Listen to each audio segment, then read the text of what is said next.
متفق علیہ کے حوالے سے مشکات المصابیح کی 2067 نمبر کی حدیث ہے۔ ابن عباس رضی اللہ تعالی عنہما سے روایت ہے کہ رسول اللہ صلی اللہ علیہ وسلم مدینہ تشریف لائے تو آپ صلی اللہ علیہ وسلم نے یہودیوں کو یوم عاشوراء کا روزہ رکھتے ہوئے پایا، تو رسول اللہ صلی اللہ علیہ وسلم نے ان سے پوچھا، یہ کون سا دن ہے جس کا تم روزہ رکھتے ہو؟ انہوں نے کہا، یہ ایک عظیم دن ہے، اللہ نے اس روز موسیٰ علیہ السلام اور ان کی قوم کو نجات دی جبکہ فرعون اور اس کی قوم کو غرق کیا، تو موسیٰ علیہ السلام نے شکر کے طور پر اس دن کا روزہ رکھا، تو ہم بھی اس روز کا روزہ رکھتے ہیں۔ رسول اللہ صلی اللہ علیہ وسلم نے فرمایا، ہم تمہاری نسبت موسیٰ علیہ السلام کے زیادہ حقدار ہیں۔ رسول اللہ صلی اللہ علیہ وسلم نے اس روز کا روزہ رکھا اور اس دن کا روزہ رکھنے کا حکم فرمایا۔ یہ حدیث آپ کے سامنے میں ہے۔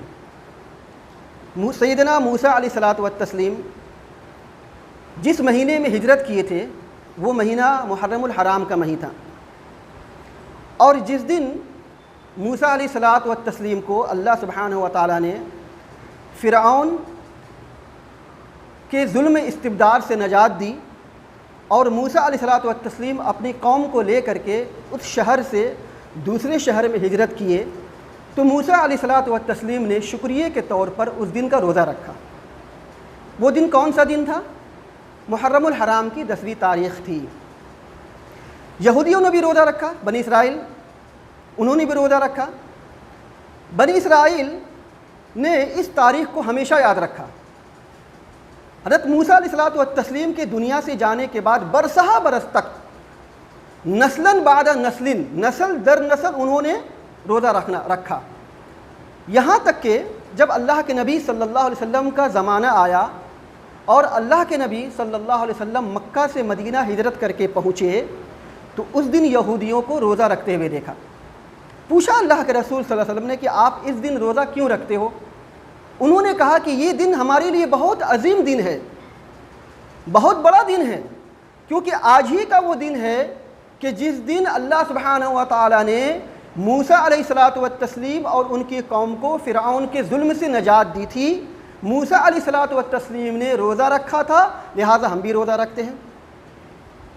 یہودیوں نے کوئی خرافات نہیں کیا، کوئی کھیل تماشا نہیں کیا، انہوں نے اللہ تعالیٰ کے احسانات کو یاد رکھا، انہوں نے ہجرت کی تاریخ کو یاد رکھی اور اپنے نبی موسیٰ علیہ الصلاۃ والتسلیم کی پیروی اور اطاعت میں اس دن روزہ رکھا۔ اس چیز کو یاد رکھیے، یہ ایک چیز ہے۔ اب آئیے اس چیز کو کہ جس تاریخ میں اللہ کے رسول صلی اللہ علیہ وسلم جس مہینے میں مکہ سے مدینہ ہجرت کر کے پہنچے تھے، وہ مہینہ محرم الحرام کا مہینہ تھا۔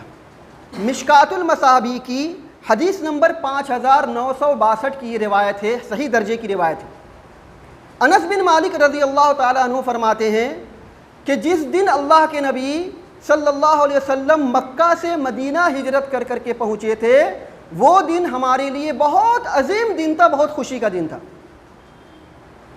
سمجھ رہی اس چیز کو کتنی مماثلت ہے؟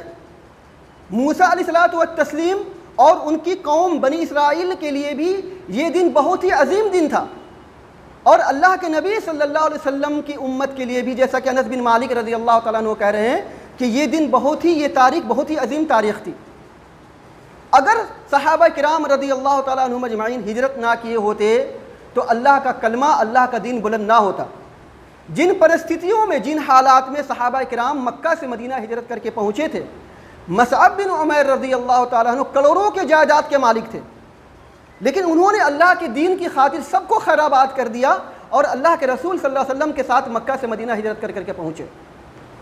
اس کے علاوہ اور بہت سارے صحابہ کرام رضی اللہ تعالیٰ عنہ مجمعین نے اپنی جماعی کاروبار، اپنے کھیت کھلیان، اپنے رشتہ دار، اپنے خیش و اقارب، اپنے دوست احباب سب کو چھوڑ چھال کر کے مکہ سے مدینہ ہجرت کر کے پہنچے۔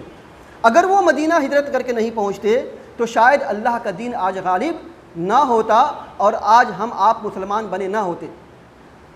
یہ وہ دن تھے تو اب آپ دیکھ لیجئے کہ انہوں نے موسیٰ علیہ الصلوۃ والتسلیم کے قوم فرعون نے، یہودیوں نے اس دن کی تاریخ کو یاد رکھا، اور جب حضرت عمر بن خطاب رضی اللہ تعالیٰ عنہ کا دور آیا تو عمر بن خطاب رضی اللہ تعالیٰ عنہ ایک عالی دماغ، بڑے روشن دماغ تھے، بہت ان کے پاس میں اللہ سبحانہ و تعالیٰ نے عقل اور صلاحیت دی تھی۔ انہوں نے جب اسلامک کیلنڈر کی شروعات کی تو اسلامک کیلنڈر کی شروعات اسی ماہ محرم الحرام سے شروع کی، اسی مہینے سے انہوں نے شروع کی، کیونکہ وہ سمجھتے تھے اور ان کا مقصد یہ تھا کہ آنے والی نسل رہتی دنیا تک ہجرت مدینہ کی تاریخ کو یاد رکھے کہ جن حالات میں صحابہ کرام رضی اللہ تعالیٰ عنہم اجمعین نے مکہ سے مدینہ ہجرت کیے تھے، آنے والی نسل کو رہتی دنیا تک ہجرت مدینہ کی تاریخ یاد رہے۔ اسی لیے انہوں نے ہجرت کی تاریخ کی یاد رکھنے کے لیے محرم الحرام کے مہینے سے اسلامی کیلنڈر کی شروعات کی تھی۔ جس طریقے سے موسیٰ علیہ السلام کی قوم یہودیوں نے موسیٰ علیہ السلام کی تاریخ کو یاد رکھا، اسی طریقے سے حضرت عمر بن خطاب رضی اللہ تعالیٰ عنہ چاہتے تھے کہ رہتی دنیا تک لوگ ہجرت کی تاریخ کو یاد رکھیں۔ لیکن افسوس ایسا نہیں ہوا۔ ہماری یہ جو نسل ہے، آج کے جو لوگ ہیں، ان کو یہ چاہیے تھا کہ ہجرت مدینہ کی تاریخ کو یاد رکھیں، لیکن ہمارے علماء، ہمارے بڑے بزرگ آج کی تاریخ میں اپنی مسجدوں میں بیٹھ کر کے، اپنی مجلسوں میں بیٹھ کر کے ذکر شہادت کے نام پہ مگرمچھ کے آنسو بہاتے ہیں۔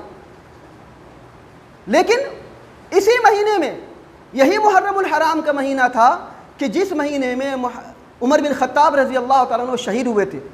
27 ذی الحجہ کو نیزے سے ان کو مارا گیا تھا، ان کا پیٹ پھٹ گیا تھا۔ صحیح بخاری وغیرہ کی روایت میں آتا ہے کہ وہ بیڈ پر بستر پہ لیٹے ہوئے تھے، طبیب نے ان کو دوائیں دی، ان کو دودھ دیا، لیکن ان کے پیٹ سے سارا کا سارا باہر ہو جاتا تھا۔ سمجھ لیجئے کہ 3 دن تک کتنے دردناک، کتنے کربناک انداز میں وہ رہے ہوں گے، اور اسی حالت میں ان کی شہادت ہو گئی۔ کتنی دردناک شہادت تھی۔ آج لوگ باغ امام حسین رضی اللہ تعالیٰ عنہ کے نام پہ ذکر شہادت کی مجلسیں پورے محرم الحرام کے 10 دن بلکہ پورے مہینے ان کو یاد کرتے ہیں، کربلا کی تاریخ کو یاد کرتے ہیں۔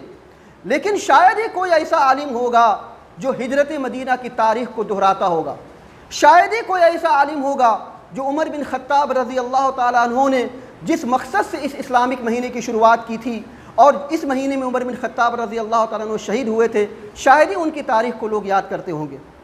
آج اس بات کی ضرورت ہے کہ عمر بن خطاب رضی اللہ تعالیٰ عنہ جس مقصد سے انہوں نے اس مہینے کی شروعات، اس مہینے سے اسلامی کیلنڈر کی شروعات کی تھی، لوگوں کو بتلایا جائے کہ ہجرت مدینہ کی تاریخ کیا ہے۔ ہماری نسلوں کو پتہ ہونا چاہیے۔ آج ہمارے بچے، ہمارے نوجوان محلوں میں ڈھول تاشے پیٹتے ہیں، مجلسیں منعقد کی جاتی ہیں، سبیلیں بانٹی جاتی ہیں، نظر و نیاز کی مجلسیں قائم کی جاتی ہیں، جھنڈا لگایا جاتا ہے۔ کیا یہی اسلامی تاریخ ہے؟ کیا اللہ کے نبی صلی اللہ علیہ وسلم اسی کو دین سمجھ کر کے اسی دین پر ہم لوگوں کو چھوڑ کر کے گئے تھے؟ کیا اللہ کے نبی صلی اللہ علیہ وسلم نے اسی کو کرنے کا حکم دیا تھا؟ کیا صحابہ کرام رضی اللہ تعالیٰ عنہم اجمعین محرم الحرام کے اس مہینے میں یہ سارا کام کیا کرتے تھے؟ اس کے بعد تابعین، تبع تابعین کیا یہی سارا کام کیا کرتے تھے؟ آج ہمیں صحیح معنوں میں صحیح دین کو سمجھنے کی ضرورت ہے، اور اپنے آنے والی نسل کو، خاص کر کے آج کے بچوں کو اس بات کو بتانے کی ضرورت ہے کہ یہ مہینہ محرم الحرام کا مہینہ بہت ہی متبرک دن ہے، جیسا کہ صحابہ کرام رضی اللہ تعالیٰ عنہم اجمعین کے نزدیک تھا۔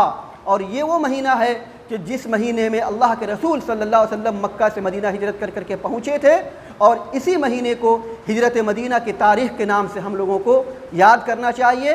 اس مہینے میں روزہ رکھنا چاہیے، اور اس مہینے میں ایسا کوئی خرافات نہیں کرنا چاہیے جس کے سلسلے میں اللہ سبحانہ و تعالیٰ نے قرآن مجید میں ارشاد فرمایا فَلَا تَظْلِمُوا فِيهِنَّ أَنفُسَكُمْ، کہ ان دنوں میں، ان مہینوں میں، ان ایام میں تم اپنے آپ پر ظلم مت کرو، یعنی کوئی گناہ نہ کرو، کوئی خرافات نہ کرو، کوئی کھیل تماشا نہ کرو، اور کوئی ایسا کام نہ کرو جس سے اسلام بدنام ہو اور مسلمانوں کی رسوائی ہو۔